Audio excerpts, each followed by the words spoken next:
আসসালামু আলাইকুম। হে আমার প্রিয় সন্তান, তোমার কাছে আমি একটা চিঠি লিখলাম। চিঠির মধ্যে লেখা হলো, হে প্রিয় সন্তান, আমি এখন বৃদ্ধ হয়ে গেছি। আমি এখন বৃদ্ধ, আমি হাঁটতে পারি না, আমার গায়ের মধ্যে শক্তি নাই। হে সন্তান, তুমি আমার লগে দুর্ব্যবহার করো না। আমি যদি তোমার টেবিলও নষ্ট করে ফেলাই, খাবার টেবিলের মধ্যে বসা, তুমি আমার লগে দুর্ব্যবহার করো না।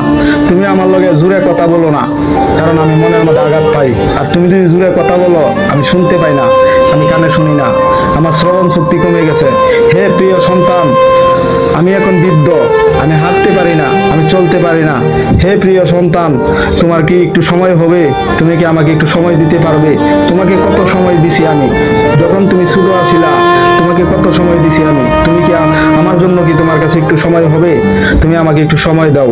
আমি এখন বৃদ্ধ, আমি এখন চলতে পারি না, হাঁটতে পারি না, আমি মানুষের কাছে যাইতে পারি না। তুমি আমার প্রিয় সন্তান, তোমাকে অনেক কষ্ট করে আমি মানুষ করেছি, তোমাকে হাতে হাত ধরে তোমাকে হাঁটা শিখাইছি, তুমি আমাকে ভুলে যেও না। হে প্রিয় সন্তান, তুমি আমার লোকে দুর্ব্যবহার করো না। আমি এখন বৃদ্ধ, আমি এখন শিশু মানুষের মতো। বাবা, আমি যদি কোনো সময় রাগ হয়ে যাই, যদি রেগে যাই, তুমি আমার কি রাগ করো না, কারণ আমি ছোট পোলাপানের মতো, আমি শিশু। এখন আমি বৃদ্ধ, আমি শিশু। তুমি আমার লোকে দুর্ব্যবহার করো না। হে প্রিয় সন্তান, আমি যখন কাপড় চোপড় নষ্ট করে দেবো, তখন তুমি আমার সাথে দুর্ব্যবহার করো না। তোমার স্ত্রীগণ জানে আমার সাথে দুর্ব্যবহার না করে, কারণ আমি বড় কষ্ট পাই। প্রিয় সন্তান, তোমাকে মানুষ করতে করতে আমার বাকি জীবনটাই চলে গেল। তুমি এখন আমার সাথে দুর্ব্যবহার করো না, কারণ আমার যাওয়ার কোনো জায়গা নেই। তুমি যখন শিশু আছিলা, তখন তুমি আমার এই কুলের মধ্যে আগজ মুচ্ছ, আমি পরিষ্কার করছি। তুমি যখন হাঁটতে পারতা না, তখন তোমাকে আমি হাঁটা শিখাইছি। তুমি যখন খেতে পারতা না, তখন তোমাকে মুখে উঠায় খাওয়াইছি। এই দুই হাত দিয়ে তোমাকে আদর করছি। হে প্রিয় সন্তান, তুমি আমাকে ভুলে যেও না। প্রিয় সন্তান, তুমি আমাকে ফেলে দিও না। আমি যখন বুঝবো না, তখন তুমি আমাকে একটা কথা 3বার বুঝিয়ে দিবে। আমি যে হয়তো বধির, আমি কানে শুনি না, আমি চোখে দেখি না, তুমি আমাকে কোনো সময় বধির বলো না, তাহলে আমি মনের মধ্যে বড় কষ্ট পাবো। তুমি যখন ছোট আছিলা, আমি কিছু বলিনি, তুমি আমাকে কষ্ট দিও না। তুমি আমাকে জোরে কথা বলো না, আমি মনের মধ্যে বড় আঘাত পাই। হে প্রিয় সন্তান, তুছিলা যখন গোসল করতে না পারতা, তখন আমি তোমার পিছে দৌড়াইয়া যাইতাম, তোমাকে ধরতে আমার অনেক কষ্ট হতো, তোমাকে আনলে গোসল করাইয়া দিতাম।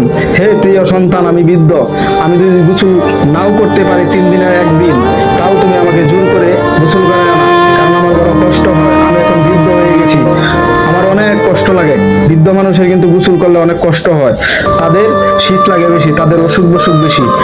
এটা হলো এক বাবার চিঠি, এক বাবার আর্তনাদ, ঠিক আছে? হে প্রিয় সন্তান, তুমি আমাকে ফেলে দিও না। প্রিয় সন্তান, আমি এক কথা 3বার বললে তুমি রেগে যেও না।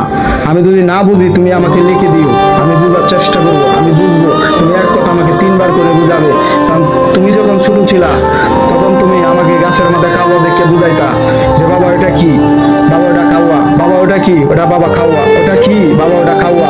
আমি তখন রাগ করতাম না। হে প্রিয় সন্তান, আমি যদি এক কথা 50বার বলি, তুমি রাগ করো না, কারণ তুমি 665বার তুমি আমাকে জিজ্ঞেস করছিলা বাবা ওটা কি, বাবা ওটা খাওয়া, আমি উত্তর দিচ্ছিলাম, আমি কিন্তু তখন রাগ পাইনি। হে প্রিয় সন্তান, আমি এখন বৃদ্ধ, আমি এখন অসুস্থ, আমার জন্য কি একটু সময় হবে?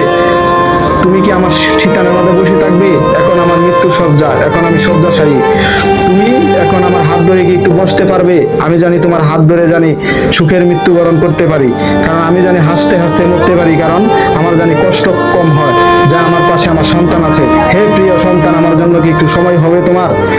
তাই এই গল্প থেকে যদি কোনো কিছু শিক্ষণীয় থাকে, তাহলে ভিডিওটি শেয়ার করবেন। কেউ বৃদ্ধ মা বাবার লগে দুর্ব্যবহার করবেন না, কারণ একটা লোক যখন বৃদ্ধ হয়, তার তখন আচরণ হয় শুধু শিশু পোলাপানের মতো। তাই বৃদ্ধরার সাথে আচরণ খারাপ করবেন না, কারণ বৃদ্ধরা বিছনা নষ্ট করে লায়, হাগে মুখে ঠিক মতো খাইতে পারে না, মুখে তুললে খাওয়াইয়া দিবেন। যেমন ভাবে আপনার সন্তান, আপনার বাবা যখন আপনারা খাওয়াইয়া দিছিল, যখন আপনি শিশু ছিলেন, তেমন ভাবে বাবাকে মাকে খাওয়াইয়ে দিবেন, কারণ মা বাবা বৃদ্ধ হয়ে গেলে এখন সন্তানের কাছে বোঝা হয়ে যায়, বৃদ্ধাশ্রমে আশ্রয় হয়। মা বাবার সাথে কেউ দুর্ব্যবহার করবেন না। এই যে বাবা চিঠিটা লিখলো, এটা কিন্তু বাবা অনেক তার মনের গভীর থেকে লিখছে, ঠিক আছে? আপনারা ভিডিওটি শেয়ার করবেন, লাইক দিবেন, কমেন্ট করবেন, আমার জন্য দোয়া করবেন, ভিডিওটি অন্য দেখার জন্য সুযোগ করে দিবেন। সকলেই ভালো থাকবেন, সুস্থ থাকবেন। আল্লাহ হাফেজ, আসসালামু আলাইকুম।